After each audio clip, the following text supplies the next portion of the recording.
اعوذ باللہ من الشیطان الرجیم بسم اللہ الرحمن الرحیم۔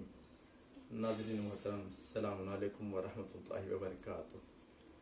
سب سے پہلے خداوند عالم کے شکر کے بعد علی نگر ٹی وی اور تمام ناظرین کی محبت اور دعاؤں کا شکریہ کہ آپ کی محبت اور دعاؤں نے پھر سے خدمت کرنے کا موقع عنایت فرمایا۔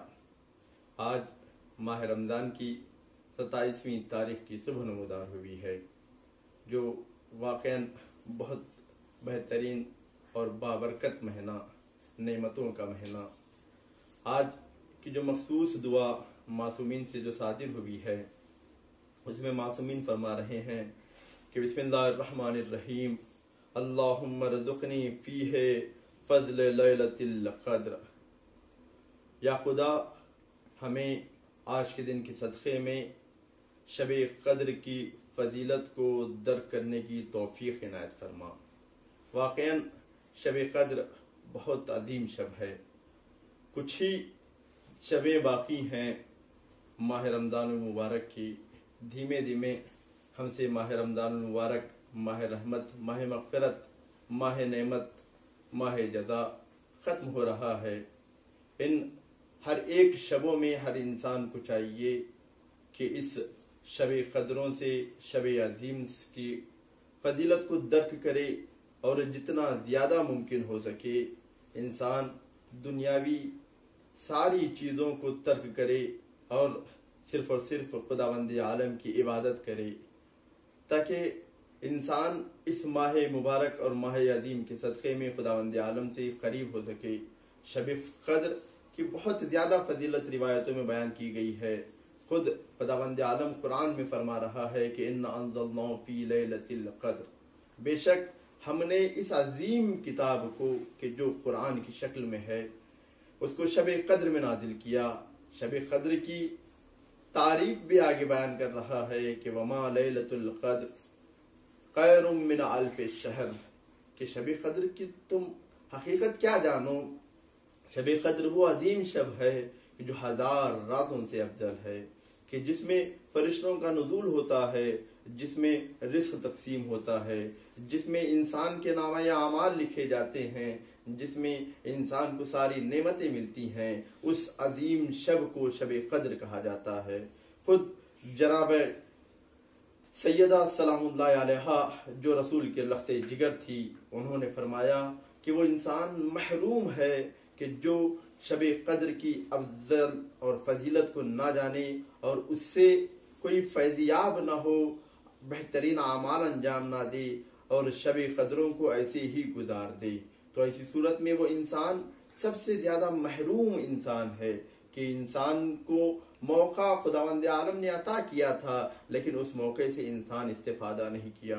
دوسری روایت خود رسول اکرم سے ملتی ہے کہ رسول اکرم صلی اللہ علیہ وسلم جب ماہ رمضان المبارک کے آخری شبیں ہوتی تھی تو ایسی وقت میں اپنے کمر کو باندھ لیتے اور اپنے ازواج، اپنے بیویوں سے دور رہتے اور دنیا کی ساری رنگینیوں سے، ساری چیزوں سے، سارے کام کو چھوڑ کر صرف اور صرف عبادت خداوند عالم میں اپنا وقت گزارتے تھے۔ اتنی بافضیلت راتیں ہیں، تو انسان کو چاہیے کہ خود روایتوں میں ملتا ہے کہ شب قدر عظیم رات ہے، لیکن یہ مہین نہیں کیا گیا ہے کہ ماہ رمضان المبارک کی شب قدروں میں کس شب کو شب قدر کہا جاتا ہے۔ اسی لیے معصومین کا طریقہ یہ تھا کہ ماہ رمضان کی ہر شب کو عبادات میں انجام دیتے تھے، عبادات میں شب کو گزارتے تھے کہ تاکہ اس شب قدر کو درک کر سکیں۔ تو لہذا ہماری بھی ذمہ داری ہوتی ہے کہ ہم بھی اس جو کچھ ہی شب باقی ہیں، شب قدر کی 3 یا 4 شبیں باقی ہیں، کہ ان شب قدروں میں ہم جتنا ہو سکے، جتنا ممکن ہو سکے خداوند عالم کی عبادت کرے اور خداوند عالم سے قریب ہو۔ اور دوسرا جملہ آج کی دعا کا معصومین فرماتے ہیں کہ وَسَيِّرْ عُمُورِي فِيهِ مِنَ الْعُسْرِ إِلَى الْيُسْرِ، بار الہ پروردگارہ مجھے آج کے دن کے صدقے میں میرے سارے مشکلات کو آسان فرما اور میری مشکلات کو آسانی میں تبدیل کر دے، جیسا کہ خود خداوند عالم قرآن میں فرماتا ہے کہ ان مع العسر یسرا، جب بے شک تکلیف کے بعد آسانیاں ضرور آتی ہیں۔ انسان کو جب تکلیف ہو تو انسان کی ذمہ داری بنتی ہے کہ انسان صبر کرے، جب صبر کر لیتا ہے تو خداوند عالم اس صبر کے نتیجے میں اس کو بہترین انعام سے نوازتا ہے۔ یہ مشکلات اور آسانیاں یہ دونوں خود خداوند عالم قرآن میں فرماتا ہے کہ دیکھو، مشکلات کا آنا، پریشانیوں کا آنا اور تمہیں تمام راحت اور سکون سب کچھ امتحان کے لیے ہے۔ کسی کو کوئی مشکل آتی ہے تو وہ امتحان کا موقع ہوتا ہے، یا کسی کو کوئی نعمت ملتی ہے تو خداوند عالم کسی کو عطا کر کے آزماتا ہے تو کسی سے چھن کر آزماتا ہے۔ جب کسی کو نعمت ملے تو انسان کا فریضہ بنتا ہے کہ وہ شکریہ ادا کرے، اگر انسان سے کوئی نعمت چھن جائے تو انسان کا فریضہ بنتا ہے کہ انسان اس پر صبر کرے۔ اگر انسان ان دونوں مرحلوں میں یہ دونوں کام کر لے گا، نعمت ملنے پر شکریہ ادا اور نعمت چھن جانے پر صبر کرے، تو ایسی صورت میں انسان کی حیات، انسان کی زندگی کامیاب ہے۔ تو اس کے بعد خود رسول اکرم فرماتے ہیں کہ یاد رکھو، صبر کے ساتھ خداوند عالم نے نصرت کو رکھا ہے۔ نصرت یعنی مدد۔ جیسے مصیبت آتی ہے، صبر انسان کے لیے آتا ہے، تو خداوند عالم اس کو توفیق بھی دیتا ہے کہ انسان اس پر صبر کرے۔ تو اس کے بعد دوسری چیز، درد کے ساتھ ساتھ انسان کو خداوند عالم آرام بھی عطا کرتا ہے۔ جب درد ہو شکوہ نہ کرے، شکریہ ادا کرے تاکہ انسان کو راحت اور سکون بھی مل جائے۔ اور تیسری چیز، سختیوں کے ساتھ آسانی بھی خداوند عالم نے رکھا ہے۔ جب سختیاں آتی ہیں تو سختیوں کے بعد انسان کو راحت اور سکون بھی ملتا ہے۔ تو لہذا انسان کا فریضہ بنتا ہے کہ آج کے دن کے صدقے میں خداوند عالم سے دعا کرے کہ بار الہ پروردگارہ، مجھے راحت اور سکون اور میری پریشانیوں کو دور فرما۔ تیسرا جملہ آج کی دعا کا یہ ہے کہ وقبل معاذیری وحطی عنی الذنب والوزرا یا رؤوفا فن بعبادہ صالحین۔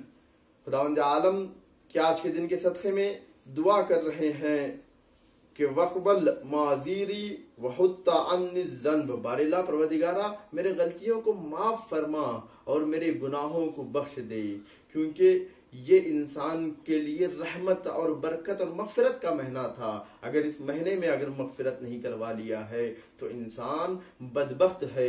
روایتوں میں ملتا ہے کہ اگر انسان ان شبوں میں اپنی مغفرت نہیں کروا لیا تو ایسی صورت میں پھر 1 سال انتظار کرنا پڑے گا انسان کو، پھر دوبارہ ماہ رمضان المبارک آئے اور شب قدر آئے، اس وقت انسان کے گناہ معاف ہوں گے۔ تو لہذا بہترین موقع ہے انسان کے لیے اپنے گناہ معاف کروانے کا۔ تو آپ اسی طریقے سے معاف کروانے کا ایک ذریعہ انسان کے گناہ اولاد بھی ہوتی ہیں، جیسا کہ رسول فرماتے ہیں کہ ایک مرتبہ جناب عیسیٰ قبرستان سے گزر رہے تھے تو کیا دیکھا کہ یہ قبر پر عذاب نازل ہو رہا ہے، لیکن جیسے ہی واپس پلٹ رہے تھے تو جناب عیسیٰ نبی اللہ نے دیکھا کہ واقعاً اس قبر سے عذاب کو اٹھا لیا گیا ہے۔ تو ایک مرتبہ عیسیٰ نے سوال کیا کہ بار الہ کیا ماجرا ہے؟ تو آواز قدرت آئی، اے عیسیٰ، جب یہ شخص اس دنیا سے رخصت ہوا تھا تو اس کا ایک یتیم بچہ تھا،